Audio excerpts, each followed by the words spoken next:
Hey y'all, it's your girl KV coming at you with another review. Today we're going to do Love and Marriage Huntsville Season 8, Episodes 9 and 10 because I forgot I didn't do 9. I knew I was supposed to be doing something over that holiday weekend, but oh well. So here we go, y'all. We got a little bit of news to talk about with Love and Marriage Huntsville first. Starting with y'all, I'm sure y'all done seen it by now. It's everywhere on the blogs, on social media, that Kiki Jabbar has passed away. And if you haven't watched the show in a while and you're just watching my reviews, thanks. But Kiki is Letitia's cousin. They had quite a tumultuous relationship on the show. When we first was introduced to Kiki, it was when Letitia had graduated with her master's, and Kiki was actually going off on Kimmy because she felt like Kimmy didn't have Letitia's back in a certain situation. I can't quite remember what it was because that was so many seasons ago. Then it was maybe like 1 or 2 seasons of really not seeing her. We just saw her as, that one place. And then she ended up coming on the show as Melody's friend. I think as Melody's friend. And there was a lot going on with that as far as Marceau and Letitia kind of letting it be known that she had some different issues with prescriptions. They explained all of that out. Everything just kept getting worse and worse for the cousins. I don't think they had made up at the time of their passing, y'all. So that is just really, really sad to think about. Like, you hold grudges, you stay mad at somebody, you stand on business with it, but you never think about them possibly passing away in the midst of you letting this relationship just waste away of whatever it was. So I know that has to be terribly hard on Letitia, and prayers for the family and all around. There's some speculating on what happened to her. I heard one of the uncles made a statement to where I guess Wanda's name is Moore, last name is Moore, where the Moores are not allowed at the homegoing service. I'm like, dang, Letitia not even gonna be able to pay her respects to the cousin. It's a lot. It was a lot, man. So, hug on your folks and, squash the little mess because we never know when it's going to be your last time seeing them. So other than that, what else has been in the news? Last time I reviewed the show, Melody had read Wanda for filth for coming for her. Y'all remember that? Melody was like, go get your GED. Go do this with your little nasty food truck. Go worry about your baby daddy to be in my DMs. I don't know if she said that, but that's been part of the reads. But she's been on a roll, y'all. Melody was on a roll for like a week and a half, 2 weeks or so, because she had also had to address Stormy's mom. She didn't really read Stormy's mom. She was just like, and Betty, shut up. I'm guessing, I'm guessing that they saw the previews for something, and Betty she probably saw this previews for Betty trying to, in some way, blame Melody for Stormy getting arrested. Because y'all know the theme of this season is the millimeters are evil and Melody tells them to activate. Okay, and they come after us because they're so evil, because she's so evil. So that's probably what Melody was replying to. She was like, and Betty, shut up. Which, I mean, I would have said the same. And she also kind of read Destiny for filth as well, because apparently Destiny did some interview with somebody saying that Melody was broke and had bad credit because Melody needed Destiny's help to rent a car. So Melody addressed that. She told her side of the story. She said it's never been a thing about credit. It's never been a thing about money.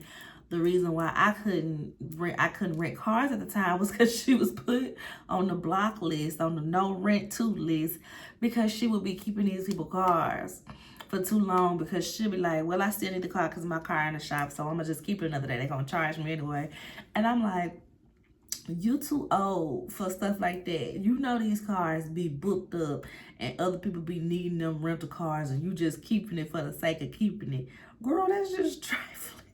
I mean, she would give them back, but she was just keeping an extra day or two just because. So she was on the no rental list. So Melody's story is that, you know, she asked Destiny to do it for her, asked her if she had the available funds on her credit card. Destiny did not have the available funds on her credit card.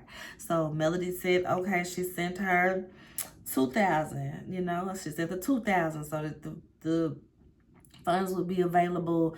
Destiny can, you know, pay down a credit card or whatever. And then Destiny comes back and says, oh, well, if you're keeping it a little longer, they're going to need another $750 or something.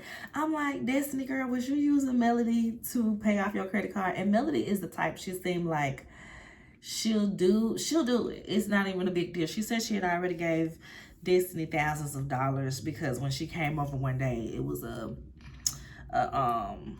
notice to cut off the lights or something. So she had just went on and gave her the money to pay the bill so the girls' lights don't get cut off.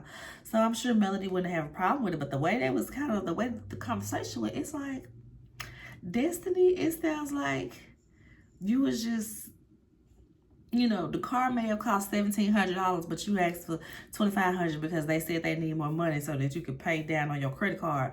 But then you gonna get online and try to disparage her and throw dirt on her name and say she didn't have the money or the credits to rent a car when she done technically done paid on your bill. That just be, whew. Even when I fall out with people, I'm not getting online to air them out. Now, I might vent to another close friend of mine and tell them some things because that's just what people do. People got to vent. But you vent to somebody that's going to keep it private. You don't get on a platform with thousands of people to air out some dirty laundry about somebody that helped you. It's just crazy, y'all. So that had me cracking up. And I'm glad. Like, usually Melody is on her God said go kick, but she was on people's neck for those couple of weeks, and I'm glad about it, because the way they try to do Melody makes me like her more. Because when Love Marriage Huntsville started off, I didn't really care for Melody like that. I don't know why. I couldn't really tell you why. In retrospect, it was probably just because she was so guarded because of what was going on in her marriage, but she just didn't seem likable. And it's like, yeah, she probably was miserable because she was with that crazy man. But it's like the way that they be trying to come at her, especially this season with, oh, the millimeters did this, the millimeters did that. She told the millimeters to activate, and then the millimeters like tries to kill me. Okay, like I don't even understand, you know. So that'd be so annoying. And lastly, in the news, so apparently Martell has been ignoring the court order to go to counseling for beating his son. There was a court case a couple of years ago where Melody claimed that Martell had choked the son, punched him in the face, some just craziness. Something that's too much for that boy, because I think it's too much to be choking and punching your children anyway, whether it's your son or not. I just think that's too much. And then the boy is only like, what, 12, 13 years old? He's not that old for you to be doing him like that. So he was supposed to be going to court-ordered counseling with the son, and they ended up having an emergency hearing because he hadn't done that. In 2 years that they done gave him, he hasn't done that. So it's a possibility that Martell can be stripped of his visitation rights.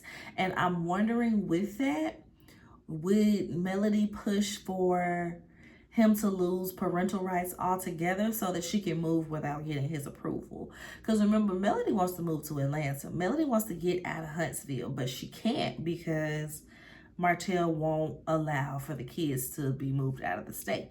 So as terrible as this is, it might be her out to be able to move out of Huntsville and be done with this. I'm sure Carlos would fashion a show around her if she did, because that's his cash cow. That's his cash cow. That was 10 minutes on news alone, y'all. I gotta get through this review because I gotta go work out. I want to go to cycle class tonight. So let's see if I can get this done in 25 minutes. It's not like it's been a whole lot going on. It's been the same thing over and over. This episode and the last couple of episodes, like I said, they've been annoying because it's a full-blown attack on the Millimeters, which is Melody's fan base. I don't be watching her lives to know if she actually tells the Millimeters to activate as far as attacking other people, but it just seems so contrived. It seems like production gave everybody a script of bullet points of what to talk about, and everybody's number one bullet was talk about how Mel tells the Millimeters to activate. Because everybody having the same verbiage, it's a little bit sketch. Everybody's saying the exact same thing. Everybody's, it's just giving sketch. It's real petty, and it be blowing me because they expect for Melody to control her fan base, which is so stupid. How is she gonna control some people that she don't know like that? Even if she was to say, no, y'all, don't do this or don't do that, people still be hell-bent on whatever their mission is instead of on business. So they still will go do it if that's what they want to do. So we pick up with Stormy. She's sad because of these alleged warrants. So she is preparing to turn herself in. She is getting full glam, hair laid, makeup, face beat, because she said if she gonna have to take a mug shot, it's gonna be a fabulous one. I said, okay, girl, I guess, but we ain't seen these mug shots. And the people in the YouTube streets are saying that this did not happen. You did not have to turn yourself in. Y'all are making up stuff for a storyline. Like I said, I would hope that they wouldn't be playing like that. But she is sad that her mom is not supporting her. But we do see that Courtney's mom, her mother-in-law, is there for her. Stormy said that her mama Betty said, well, that's what you get for being on reality TV. And it's just really giving that Betty is jealous. Betty just seems like a mean old misery loves company, jealous type of woman. Every time we see her, she just... So she said she had to spend like maybe not that long. I think she said like 30 minutes or something in there. But everybody was really nice despite the circumstances of her being arrested. And I said, yeah, that sounds about right. Later on, we see her talk to her mom, and they're talking about, they start off light. They're talking about kids, and Stormy says she wants another kid, but she wants to go the surrogate route. Betty agrees because Stormy had some serious complications when she had her son Chess, and it was very scary. They didn't know if she was going to make it or not. So then they move into the real conversation. Stormy expresses how she felt away when her mom told her, well, it's your fault for being on reality TV. This is when Betty brings up Melody and the Millimeters and somehow makes this Melody false because she be activating the fans to attack her. Hence the harassment at the warehouse. Because remember they said that the girl that came to Stormy's warehouse was a Millimeter. But I'm like, ain't nobody tell that lady to do that. That's all on that lady. Don't be trying to put that on Melody. It's just sad to see the space that Betty is in and how she does not care how these things affect her child. Yeah, her child is grown, but that's still her child. It's going to forever be her child. Betty is just like, well, I work and I take care of your grandmother, so I couldn't just drop everything and be here. But Stormy is like, I get that, but I just want an apology. You could have been there for me on the phone or this, that, and the third. It wasn't like I asked you to drop everything and come down here. Betty is very reluctant to give an apology. She says she's not there yet, but by the end of the conversation, she does apologize. So next we see Trisha sitting down with her two kids to ask them how they would feel about her marrying Ken. The son The son, they both approve. The son says that it's really good to see you smile and be happy. At first, he was like, who was this man coming around? But now they really like Ken. The daughter is just like, yeah. It was cute to see that her kids approved and they see her being happy with this man and not, in a miserable relationship just to say she's in one. So I was like, well, if the kids say it's real, I guess we ain't got no choice but to believe that it's real, y'all. Um, Trisha also sat down with her sister. She has a couple of sisters, but this one is local. The other one is in California. She hasn't told her yet because she wants these to be face-to-face conversations. So she finally is filling the sister in on her relationship status, that she's been separated for 4 years. She told the sister 4 years, but she's been telling everybody else 5. And she's been with Ken for 2 years. They've been living together for 1. The sister is shocked. The sister is shocked. She had no idea. And this made me track back to when Ken was saying that the few family events that he had been to, everybody would be looking like, who is this? Who is this? So I'm like, dang, you really wasn't taking this man around. Well, I guess, no, because this is post-pandemic. This wasn't like y'all got started in the pandemic and so people didn't see him for a while, but post-pandemic. But the sister is shocked, but the sister is like, well, why wouldn't you tell me this? Did you think I would judge you? She was just like, I mean, yeah, I guess so. I guess y'all was gonna judge me. But the sister is letting her know that, it is what it is. This your life. You gotta live it. But I'm still stuck on her telling the sister that she's been separated for 4 years and telling us she's been separated for 5. So it's given that year that you telling us, you was probably still taking your husband around. Your husband was still probably seeing him around. Because if you had said 5 years, it would have been like, 5 years ago, you was at the such and such event with your husband. So how was y'all separated? You know what I mean? That's what it's giving. Lastly, on this episode, what is this one called? Beyond Scared Stormy. Episode 9. Last thing on this episode is we see the guys go bowling. Martell, Marceau, Fletcher, and Ken. They having a good little time. They poking fun at Martell for dropping out of the event because he wasn't ready to be shirtless. And they basically, they've been teasing him like, is it because of Ken? He was like, yeah. I ain't finna be out there trying to compete with that. That boy goes to the gym 3 times a day. Boy, you ain't finna embarrass me. And Ken is like, well, Trisha told me that you was acting like you don't know her. I think it's odd for Ken to take on this battle for Trisha because regardless of what Martell or Trisha says about whatever relationship they had, we don't know if they're telling us the truth and you weren't there to witness this. So you trying to, charge Martell up on her behalf, it's just like, Martell is the petty type that will expose it all just to make you look crazy. So be careful. Be careful because that reunion can get real nasty. So Martell was just like, well, she knew my brother, not me. But he won't pinpoint where he actually met her. So it's still very suspicious. And Martell basically says, well, we ain't smashed. I meet women all the time. I don't remember each one of them, especially if we ain't smashed. And I'm just like, okay. But in the previews, we see him say that Trisha had came by the house a couple times. So did you or didn't you? Is she your brother friend or do you really know this lady? So Martell asks Ken if he is or was a side dude, just being messy, whatever. And Martell goes on to say that he wants to be married again. But he feels like having 5 kids would be difficult to enter a relationship. Fletcher's like, well, not if you marry one of the baby mamas, you're going to marry her. She already got one of your kids, you're going to marry her. Martell is not answering the question. He is skirting around that answer. And, baby, that lady, coleslaw, how you still dealing with him on that type of level when he goes through lengths to embarrass you? Just lengths. First he called you a peasant when he was still with his wife. Then he always dating somebody else, doing something else, putting somebody else before you, and won't even make you his girlfriend.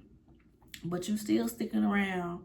You still helping him take care of all the kids. Because Melody says she be there with the kids. So Melody don't care. Melody said, better you than me. I gotta go to Atlanta. I'm booked. I'm booked and busy. So this y'all week with the kids. Y'all have fun. You watch them kids while Martell go out on the date. Okay, girl?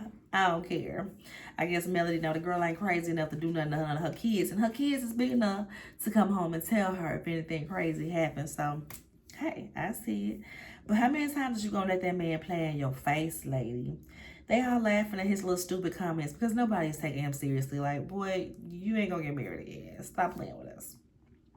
So next episode, episode 10, New Kids on the Cell Block. This title annoyed me, and it really made me feel like I'm inching more so towards y'all set up this Stormy got warrants thing because so many people was getting arrested on the show that y'all just wanted to run with it. Y'all said, what's another? And not New Kids on the Cell Block. It's like you being thirsty. It's giving reaching. It's giving reaching. So the first, well, I don't even know if this is the first thing. It's just what I wrote first. We see Martell go visit Stormy at the hair care warehouse. I'm guessing that this is the new warehouse. She tells him that she also had gotten arrested or had to turn herself in for harassing communications, which was what he had to turn himself in for. They talk about the energy with Trisha, and this is the place where he says that, you know, she came by the house a couple times. He claims nothing happened. So Stormy is like, what you mean nothing happened? Why you have at the house if nothing happened? He was like, well, I liked her enough to DM her and invite her over to the house to see if something would happen, but nothing happened. We don't believe you. And I'm wondering what this timeline was as far as, was it before Melody or after Melody? It seemed like it was, if it was after Melody, you playing real hard in her face because you know good and well you remember that girl if it was just 3-4 years ago. Now, if it was before Melody, I probably had like, I ain't know about me. I'm just saying. Before my husband, you don't exist, sir. You were a fever dream. Get out of here. Beat it. So, who knows? I'm really wondering what that timeline was. So now we see Chris Fletcher. He is talking about he finna show a house to Sonny and Moses. He talks to Nell about it first. She asks him, have you told Destiny? He like, I ain't gotta ask Destiny nothing. She ain't my keeper. I'm a grown man. I'll let her know eventually, but I'm not gonna turn on no business. This is my profession. This is what I do.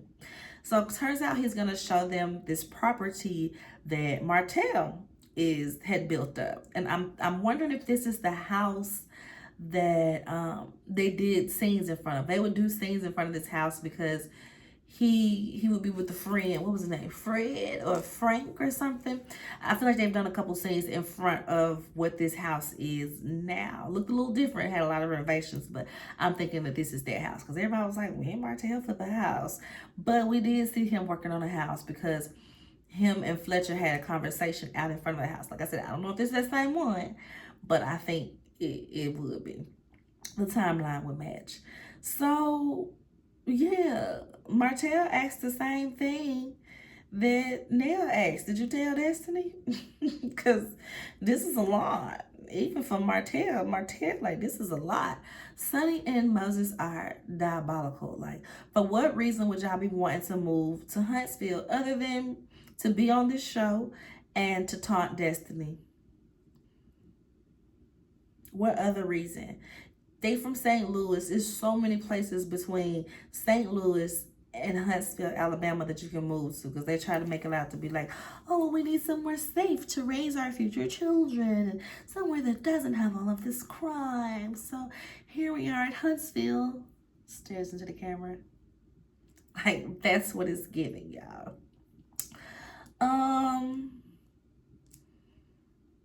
As far as Chris not letting Destiny know, like I said, he doesn't really have to. It would be the courteous thing to do as far as, you know, if you have that type of friendship relationship with Destiny. But I think overall, Chris is underestimating the messiness of it all. You know, he's not realizing how ridiculous this could go. You know what I mean?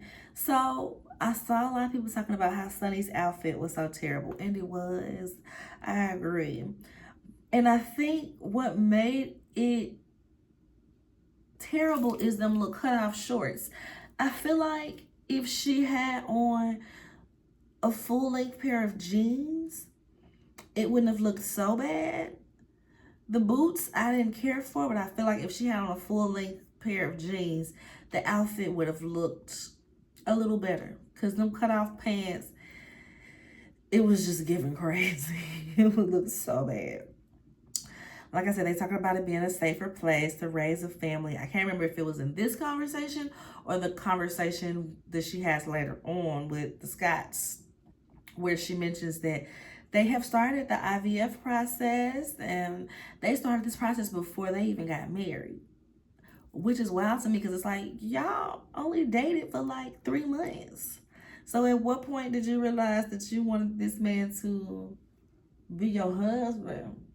And I mean, when you get to a certain age, I get it. You don't gotta do all that waiting around and trying to see, but it just feels cloud chasing. Nothing about it feels authentic, especially the way that she keeps reiterating how, oh, he was dating all these other women when I met him. He was doing this, he was doing that.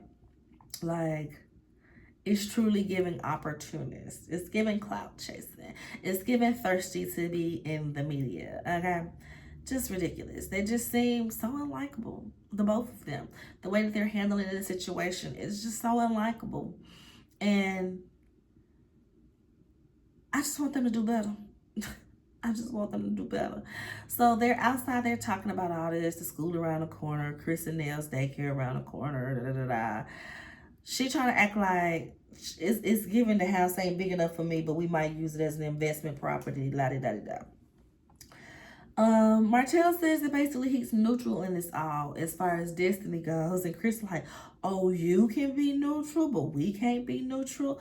Then Martell starts talking in circles saying that, oh, well, this situation is different because if one side is attacking the other side, then yeah, you need to pick sides and not remain neutral if it's something like that. Boy, bye. We see Sunny and Moses have dinner with Kimmy and Maurice. I guess Maurice, you know how you don't see us just pass all day, they be at work, you be at work. But he was like, oh, girl, you look good. You look good. Oh, them the heavy earrings, huh? Yeah, but you look good. What you been doing today? It was good to see because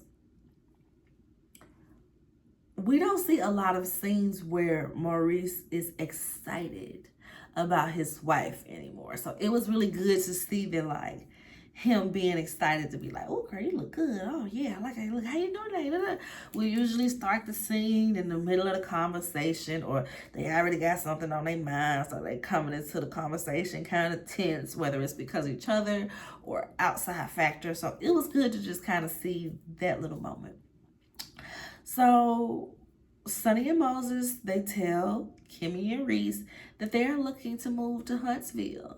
And Kimmy starts asking the important questions. I don't know why my eyes burn. Like, I've been sitting here for 30 minutes and they just not starting to burn. That's why I don't wear contacts, y'all. When I did wear contacts, my allergies were so bad that I'm always rubbing my eyes and they will pop out and be on the floor somewhere. So Kimmy is asking them, why here? Like, you know, I love Huntsville. I'm definitely a proponent of people moving to Huntsville, but why are y'all moving here? I said, exactly, Kimmy. Exactly. And then they end up mentioning how, you know, oh, Reese came from Michigan. Kimmy came from Baltimore. They came to Huntsville to live a quieter, safer life. So why can't we? But you know, Kimmy does have that soft spot for Sunny because that was one of the main people that she says was checking up on her and really caring about her during her cancer struggle. So, you know, Kimmy, the way she is, she want to see the best in people. And we can tell that's kind of what she's doing with this situation. So they also talk about the years that Moses did in jail. I think he said he did like 15 altogether. And they're talking about that and somehow how he's owned property for forever because his grandma left it to him in the will. So he's always been flipping property, this, that, and the third. But, you know, being with Sunny kind of really keeps him on the right path. Reese said, oh, you know, so Sunny's the leader. That's good so that you don't get back into trouble and this, that, and the third. Now, this made me laugh because I'm like, that's a shot that I don't even think Reese meant to be a shot, because it made me think of when Destiny told Moses, like, you wanted me to court you. You wanted to be my girlfriend. He wanted you to be the leader of the household, and now he got Sunny, who will happily take over that job. Okay, so that had me cracking up. Kimmy is talking about how she's gonna try to get Destiny and Sunny and Moses together to clear the air, and I'm like, girl, for what? They don't have no connections to stay bonded. They weren't married. They don't have no kids. They didn't live together. They don't have a serious relationship. It ain't like they got 10 years of a relationship to where all of their friends are the same, like Melody and Martell. It's just no reason to have to bring these two together to try to make them friends or cordial. No. And my thing is, Kimmy, you trying to press this situation with how you were dodging Kiowa for years is insane to me. You need to take the furthest of back seats. You need to take the third seat in an SUV back seat to be trying to tell Destiny that she needs to be cordial with Sunny and Moses. Little Maurice was living in your house and you still didn't want to have conversations with his mama. So you need to sit this one out, my dear. I'm just like, does she not understand how hypocritical and crazy she sounds? The nerve.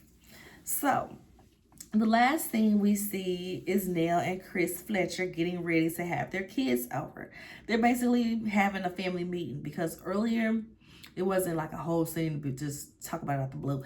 But when I mentioned how Nell had asked Chris if he had told Destiny about showing Sunny and Moses the houses, in that same conversation, they talked about how the kids be draining the pockets. Nell said somebody call and ask for rent money. Next month, somebody else calling for this, somebody else calling for this. And it's truly stressing her out. She feels like they're in the pocket so much that she feels like she's falling into debt. She probably got a credit card ran up just for the kids. And she's like, that's preventing her from doing what she want to do. Listen, I feel you. And they got like, what, 5, 6 kids that they take care of? So I definitely understand. So as this scene is starting, we see her cooking. And was anybody else paying attention to her cooking this lasagna? I wasn't paying attention at first. It wasn't until Chris said, you need to add some more meat in there. Like, that ain't enough meat. You need to add some more meat. And she's like, no, I don't like mine with a lot of meat because it still need to be a lasagna. And I'm like, girl, what does that mean? It still need to be some more meat. And so I looked to see how she was cooking this, and I'm like, one, it always trips me out when people be using like hella dishes to cook from, because she had this big huge bowl of brown ground beef and this big huge bowl of pasta sauce. I have never seen somebody make lasagna and not combine the meat and the sauce. So that threw me off already. It looked like she just opened up a jar and poured it into the bowl. So she's sitting there putting a little meat on, putting a little sauce on, and y'all, it sure is this tiny layer of meat that she is laying. I'm like, do you not like these kids? Why is you making this little meager meal for them? I just could not get over that lasagna. So back to the actual conversation. Oh, and the worst part about how she was cooking, the pasta sauce and the meat looked unseasoned. Unseasoned, y'all. I was like, okay. So kids get there, they grown, so they kids, but they're not kids. The kids get there and she's telling them that, you know, she ain't no longer gonna be able to help them out because it's putting her finances in a bind. She said if it ain't about the 2 grandkids, don't call her. This made her niece Kiki cry because she's like, well, why didn't you include my child in there with the grandkids? And she's, you know, she's like, I know that you're not my mom biologically, but you're the only mom I know, so I expect you to treat my child like your grandchild too. Because, you know, that's her niece, their auntie and niece. And niece Kiki don't really have that family structure like that. That's why she grew up over there with them. So she did feel away, and they comfort her. They did comfort her a bit.